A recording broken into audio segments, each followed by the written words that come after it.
Hi friends, நான் தான் Zenit. இப்போ தனக்காக எல்லாம் பண்ணுற நீங்கள் முன்னாடியே இதெல்லாம் பண்ணியிருக்கலாம்ல. முன்னாடி ட்ரெயினில் போனால் டிக்கெட் எடுக்க முடியாது, சாப்பாடு வாங்க முடியாது, எல்லாமே இன்னொருத்தன் தான் செய்யணும்.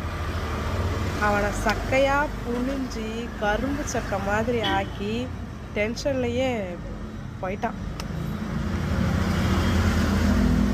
ஆனால் உங்கள் வேலைலாம் இப்போ நடந்துட்டு தானே இருக்குது. இப்போ ட்ரெயினுக்கு டிக்கெட் எடுக்க, பஸ்ஸுக்கு டிக்கெட் எடுக்க வேற ஒருத்தன் வரானா எவனாச்சும்? இதை பண்ணிடு, இதை பண்ணிடு, இது பண்ணிடு. அப்பா, நல்லா வச்சு செஞ்சு நல்லா இருக்கீங்கல்ல. இருங்க இருங்க, நல்லா இருங்க. எவ்வளோ காலம் நானும் பார்க்குறேன். இந்த முடிவை நீ அன்னைக்கே எடுத்திருந்தீங்கன்னா நீயும் நல்லா இருந்திருக்கலாம், நானும் நல்லா இருந்திருக்கலாம். இப்போ நீ நல்லா இருக்க, நான் இப்படி தனியாக நிற்கிறேன்ல.